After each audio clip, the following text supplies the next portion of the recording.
What we are setting out to create here is a paradise. It is actually meant for people from the plains to enjoy the salubrious climate of the hills, give themselves some leisure, some recreation for the mind and body. We wanted to find a place where we can live with nature, a big estate where we can live as a shared community, but still you want to own the whole thing.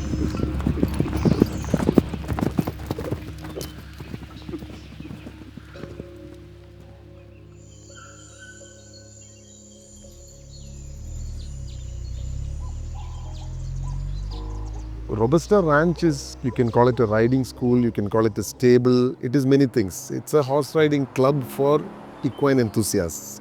It is actually part of a much larger project. It is one facility among many.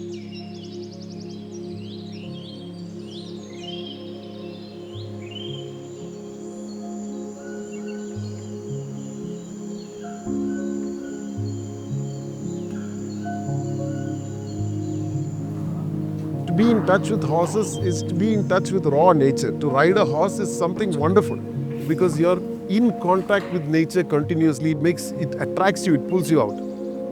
So we like to think that what we've created here is something that will put people in communion with nature.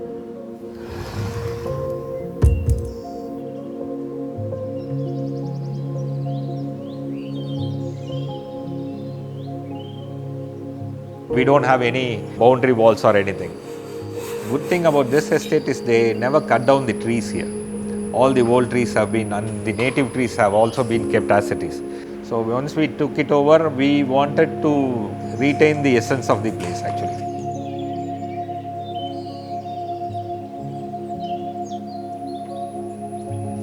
Person who was owning this, he was also kind of a nature lover who doesn't want to destroy the nature so much. So we were very lucky to find this place.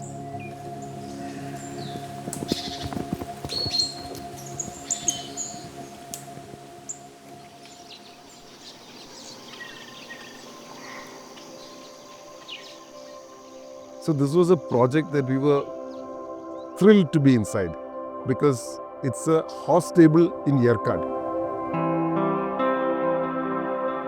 Now, what's so great about a horse stable in Yercaud? See, Yercaud has a history with horses.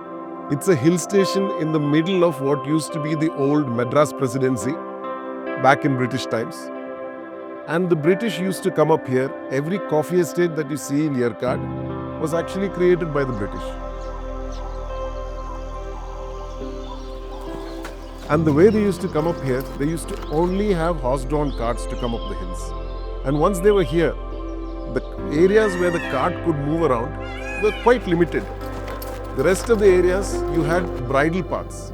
So you had the entire area of Yercaud covered by bridle paths.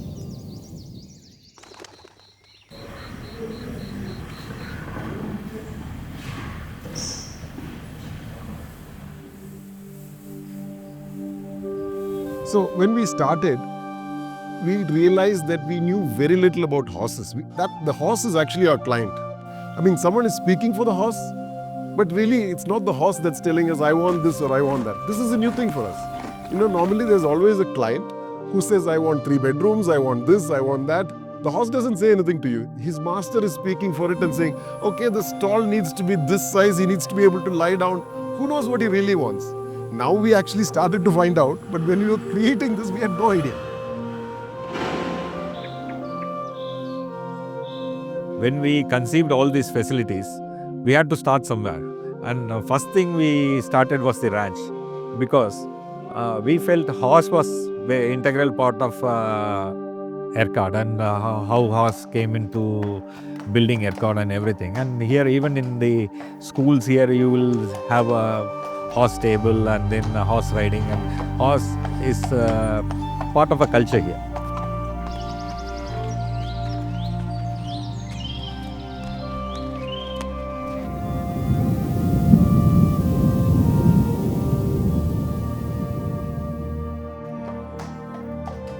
I think we've managed to achieve something that works for the horse and the human very well. Now, why here? Why in this particular location? See, this is part of a large estate, and geographically, this particular location that we are sitting in, this is on a saddle. And it had a bit of history to it also, because the earlier owners had put a cowshed here. So we were working with that. We call it a palimpsest. What is a palimpsest? When there is already something and you want to reflect what was already here in your design, you take that as a layer into your design. To the front of the stable, when you approach the stable from the lower side, to the front of the stable are the paddocks for the horse. A horse should never be confined to his stable all day, every day. They need to have animation, they need to move, they need to see what's outside.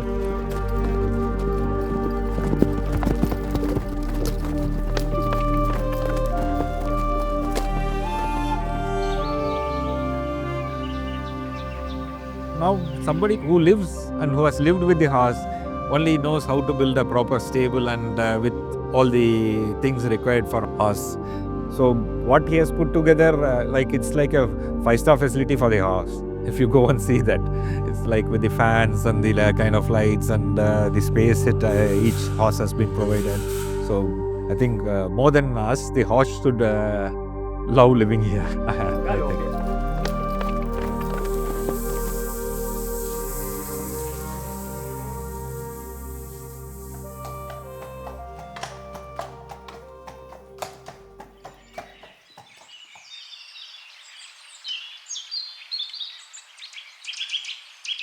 If you look at this particular building, it's not intended to be a shelter. It's not intended to be a cocoon shielding you from the elements. In fact, it's just the opposite.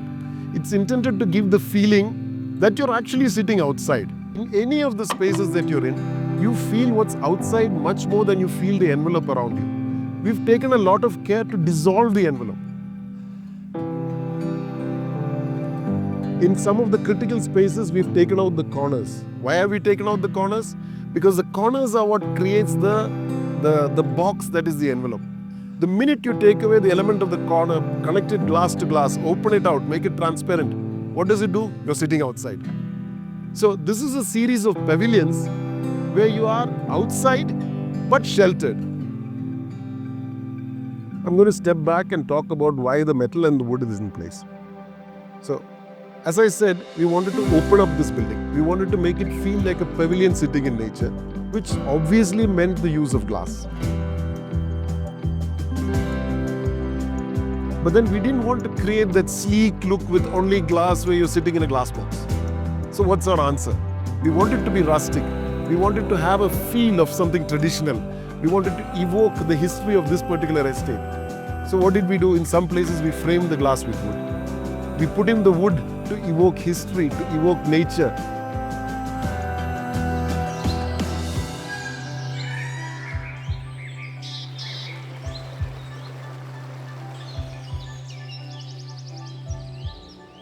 When we were in the process of this creation, the interior designer Divya, she felt that there was a need to bring in real art. We wanted something tailored to this particular context. We wanted the art also to reflect exactly what this building is. We gave that brief to the artist, and they created for us this magnificent piece made of recycled metal.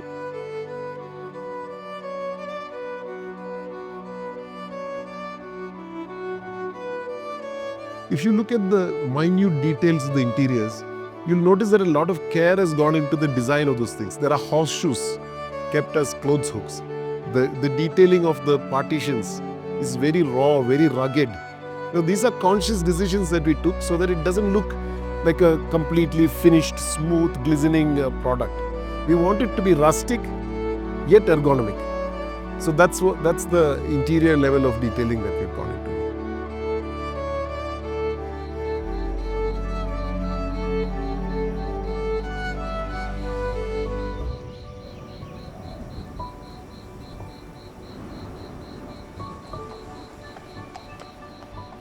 The deck in front of the building, if you notice it, there are no supports to the ground, and it's a huge cantilever. How does that huge deck stand there? It's part of our design. We took out the main roof trusses. We extended those at the same depth and hung the deck from that. So now below that you have a free space where buggies can move, horse carts can move, horses can move. There are no supports there.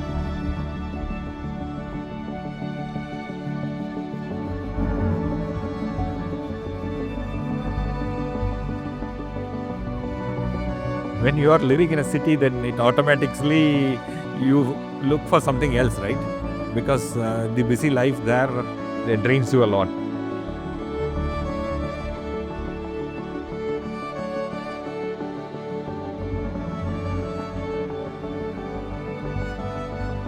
So we were lucky enough to find the right kind of architects also who helped us to visualize these things and put them together.